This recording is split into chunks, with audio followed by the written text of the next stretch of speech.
I continue to do research and I continue to listen to my body. There's a level of critical thinking and analysis that goes into any diagnosis that I felt like was just not being applied. So if others weren't going to apply it, then I needed to do it for myself because there's no better advocate for you than you.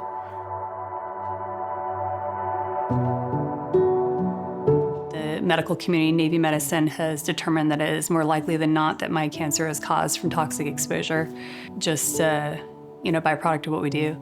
Got 5 years and 4 months of service overseas and combat deployments and various humanitarian response.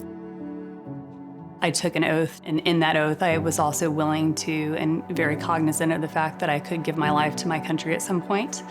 I didn't know that that would happen in slow motion, but I don't have any regrets, and I still mean every bit of my commitment. Here I am, fighting the new fight. My name is Ashley Christman. I am an active duty Marine officer. Been serving for about 16 and a half years now. I have small bowel net, primary in the small intestine and terminal ileum, stage 4, so it's already metastasized to multiple locations before we had diagnosed it and found it, in grade 2. So a little bit slower, but kind of medium as to how these things go. Serving in the military, it was just something I thought about for years, and went to college, wanted to finish my degree. I was wrapping that up, and then 9/11 happened. And just watching what our nation went through is something that I still get a little emotional about. And I just wanted to be part of the solution. I wanted to help. The Marine Corps means an opportunity to be a part of something much bigger than I am, an opportunity to contribute to our national security and defense, an opportunity to protect those that I love, family and community and our values, our American values. Just part of who I am now. I think if I were not in the Marine Corps and I were not a Marine officer, I would not have lived this long. In the Marine Corps, we have a saying, which is Semper Fidelis, which means always faithful. We also have a saying that's less formal, which is Semper Gumbi, which means always flexible, and certainly not Latin. It uniquely applies, I think, to my situation because you have a plan in life. Every day, my wife and I are waking up, we're putting on the uniform, we're going to work, we're raising our son, we're ready at a moment's notice to deploy in defense of our own nation and national security. We were not prepared for waking up and putting on our cancer fight, but we flexed and we're doing it and we're making it happen the best way that we know how.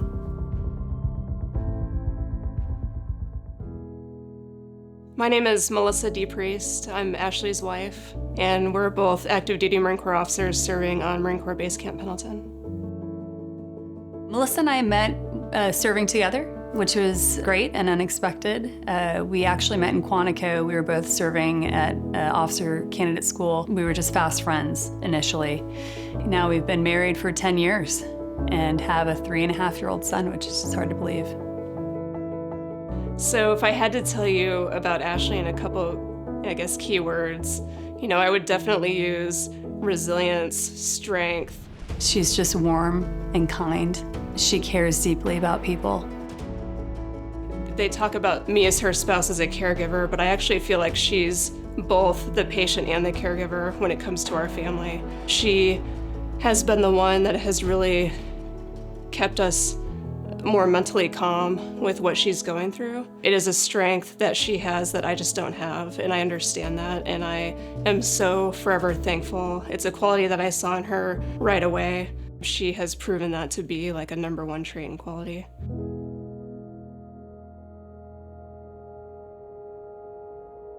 I started feeling like something wasn't right. I was having kind of a constellation of symptoms that, at first I thought they were kind of fleeting, and it took me a while to kind of put it together. And, I would go to medical and talk to doctors about various things. My labs looked great. I looked very healthy, and would often be met with a very dismissive response. She's been in so many different countries, doing so many different things. Sometimes you just don't know how your biology connects and shapes. So in my mind, I didn't think it was that serious. Looking back now, I wish I would have, been along with her journey a little bit sooner than I was, because she was the one researching and identifying and trying to figure that out. And no one was doing that but her.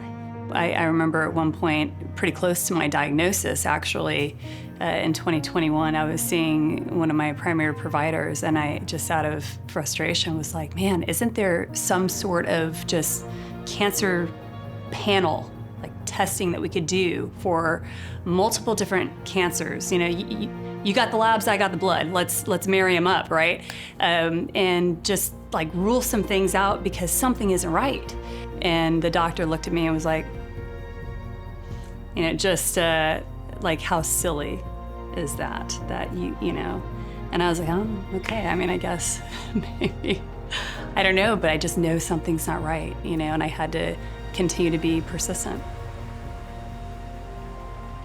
I finally had a new symptom that came about that I plugged into my research, probably 1 o'clock in the morning, working long days at the Pentagon. And I think it was actually the Carcinoid Cancer Foundation website that came up. And it talked about the 5 E's of carcinoid syndrome, and it shared the constellation of symptoms with that. And I looked at it and I said, oh my gosh, I have cancer. So I then took that information to my doctor and I said, look, I know that this is incredibly rare and incredibly specific, but I need someone to hear me. I think I have a neuroendocrine carcinoid tumor right about here, and I need you to take me seriously. And she looked at me and she said, okay. That still took another 6 months for me to get in and get through evaluations and what have you and get the diagnosis. And again, told the surgeon, I said, I think it's right here. He said, okay, well, I'll do certain things to try and get to that area. And they found it, and that was actually exactly where my primary tumor was.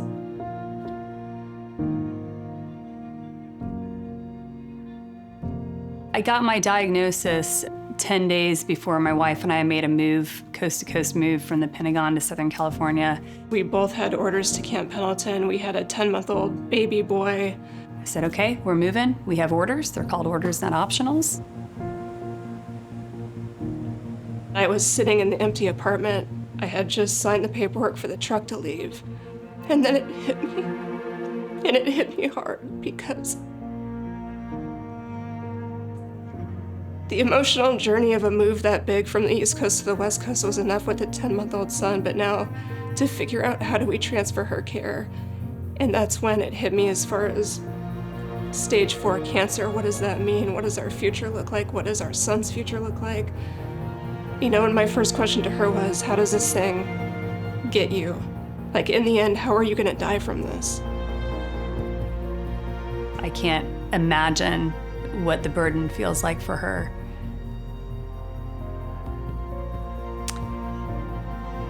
And it breaks my heart to have put her in this situation. We're new moms.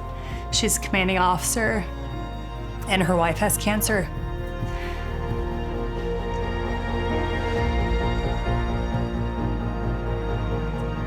And she almost lost me 3 times this year. And she was as strong as anybody could possibly be each one of those times.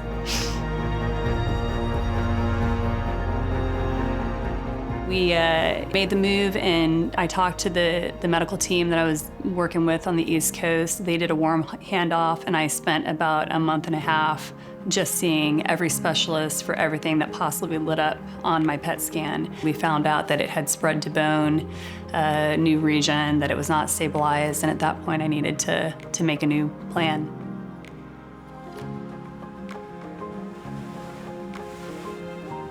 Ocean therapy is something that I do It helps train your brain to just be present. You are this helpless being amongst those waves that has to, find your way, and sometimes you have to move with the wave, and sometimes you have to fight against it. And it's one giant metaphor for life.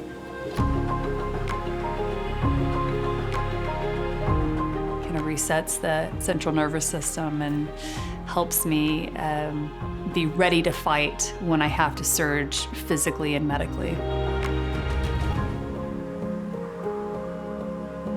So the plan moving forward is stay solutions focused, right? We looked at the clinical trials that were available, and I was referred to the National Cancer Institute for a combined trial with olaparib and PRRT. So it's a chemotherapy, radiation combined trial together. I have already done my first treatment. I've got 3 more cycles to go, and we're very optimistic as to the outcomes that we think we're going to get from that. So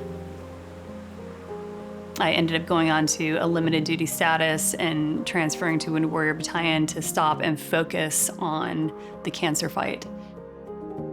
The way that I try to support and provide for her is now looking at the bigger picture, which is we don't know where her career is going. We don't know what her future job is.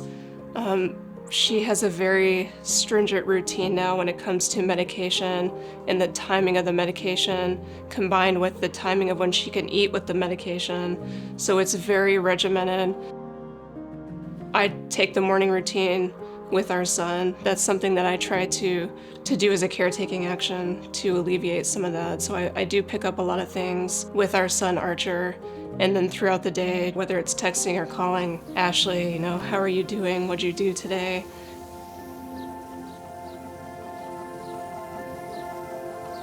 What I would tell newly diagnosed patients is you are your own best advocate. Neuroendocrine cancer is 1% of cancers in America. Just because you have an oncologist, it doesn't mean that they necessarily understand your cancer. So do research, do your research, know and understand your cancer the best that you can, ask the questions, and be involved. Her being her own advocate is what led to her diagnosis. I am firm on the fact that if she had not been going to see multiple doctors and asking for additional referrals, that she may not be here today. What I focus on to get us through is actually something that I learned from Ashley. It's something that we've talked about a lot, where we talk about, if you're focused on things that happened in the past that you cannot affect, that leads to depression. If you're focused on things in the future that are too far, that haven't happened yet, that could create anxiety.